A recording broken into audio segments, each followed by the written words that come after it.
Enchanted Tale of Beauty and the Beast is a trackless dark ride at Tokyo Disneyland. This ride brings the characters and music from the film to life. This attraction is unique to the Japanese resort and is one of the best rides Disney has ever designed. I will explain why in this review.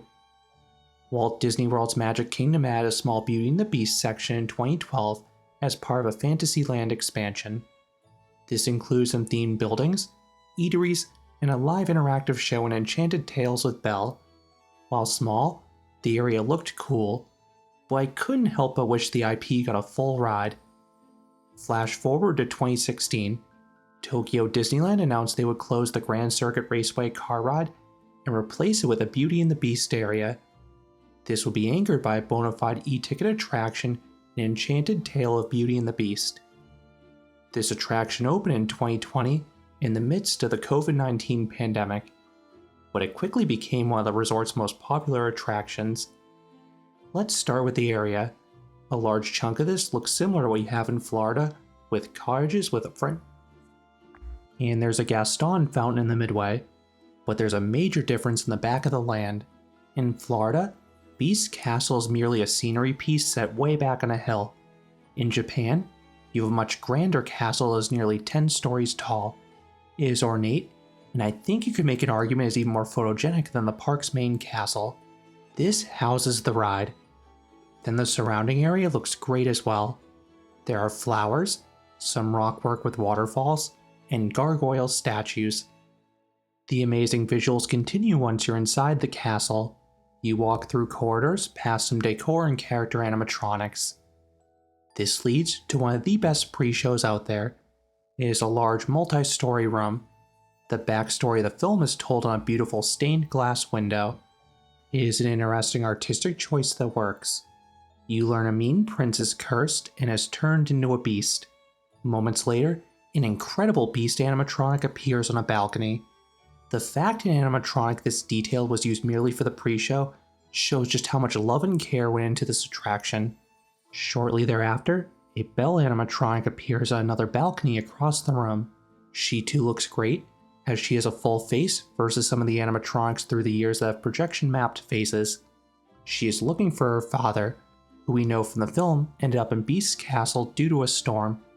This sets the ride's events into motion, as you pick things up as Belle enters the castle.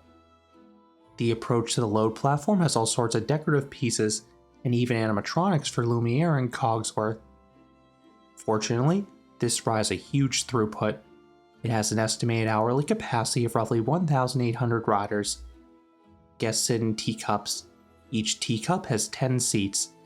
There are 4 seats in the front and 6 in the back.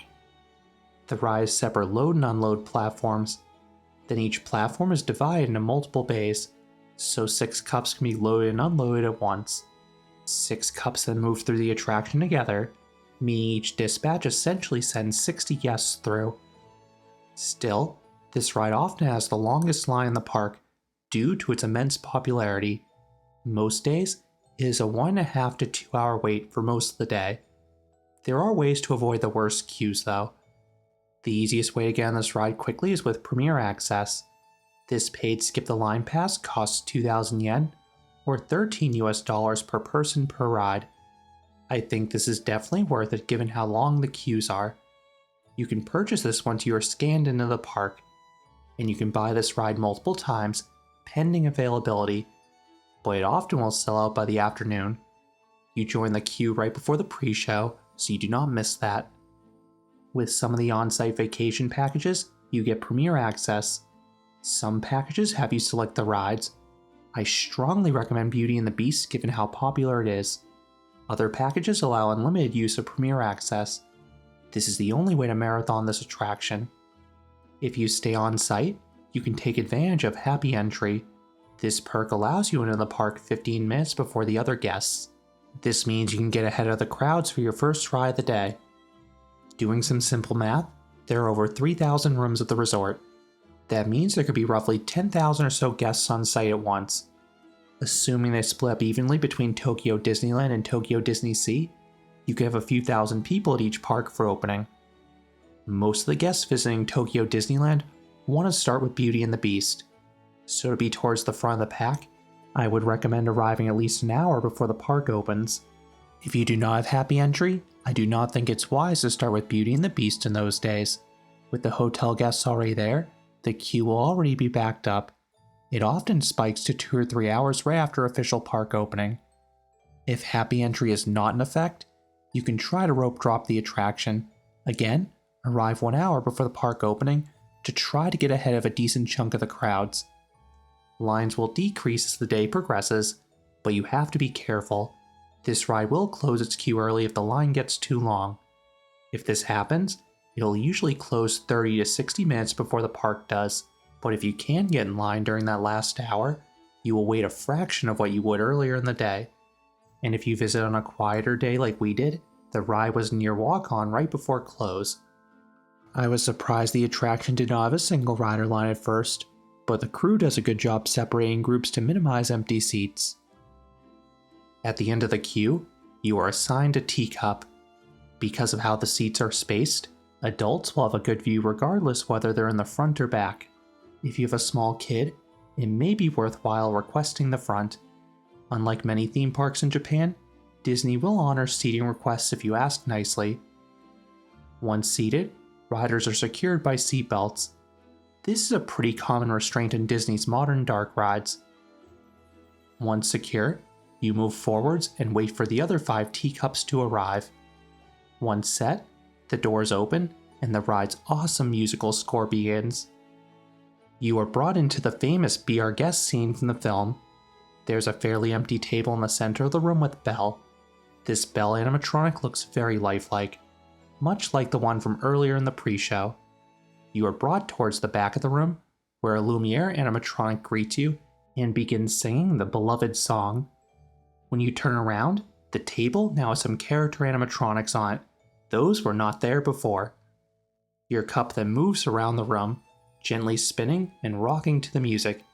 It feels like you're dancing. This is a brilliant use of the Trackless ride system. It sets such a mood for the ride. You then move over to some cupboards with screens of dancing plates, but this is just a distraction. The table behind you now has even more food and animatronics on it, and a fancy chandelier lowered from the ceiling. It was fun in my later rides looking backwards during the cupboard scene to see everything moving into place. You then dance around the table for the song's grand finale. There is so much energy between the movement, the lighting effects, the projection mapping on the walls, and the song. It is a spectacle, and it is my personal favorite room on the ride because of everything that progresses during the 1.5 minutes you are in there. The next room is Belle and Beast meet as the song Something There plays. This is a whimsical and cheery song, as you once again dance through the room. Belle is over by a realistic horse, while Beast is holding multiple birds.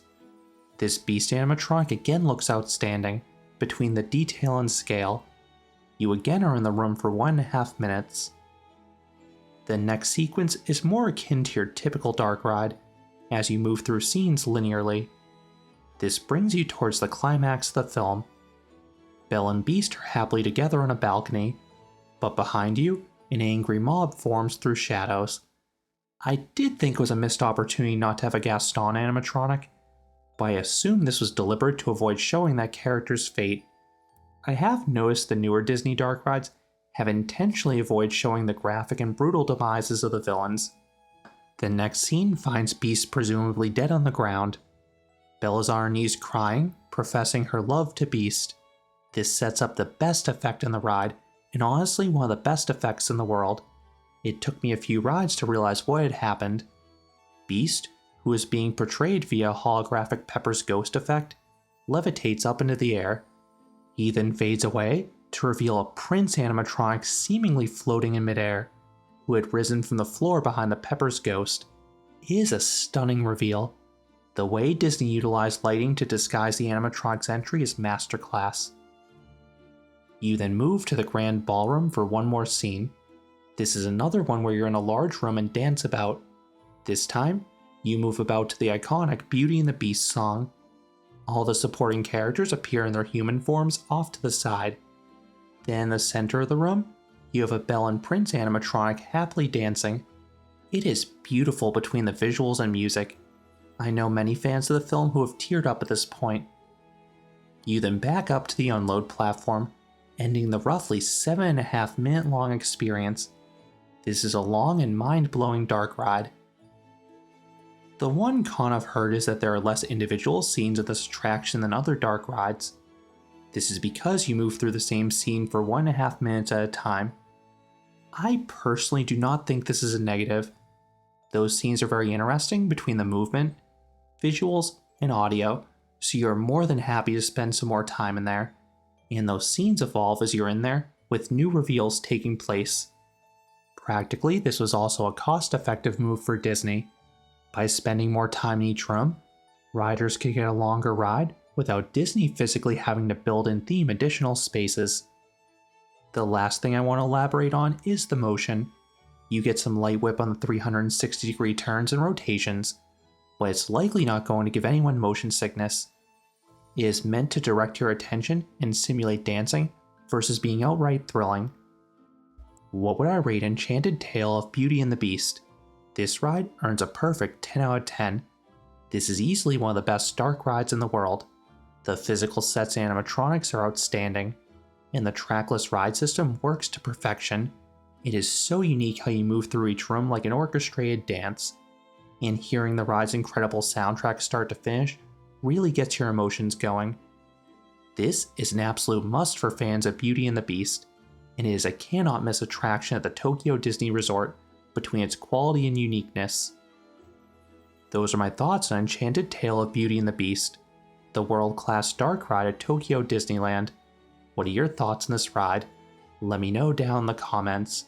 If you enjoyed this review, I would appreciate it if you gave this video a like, and you consider subscribing, since there'll be a lot more roller coaster and amusement park videos here at Canopy Coaster.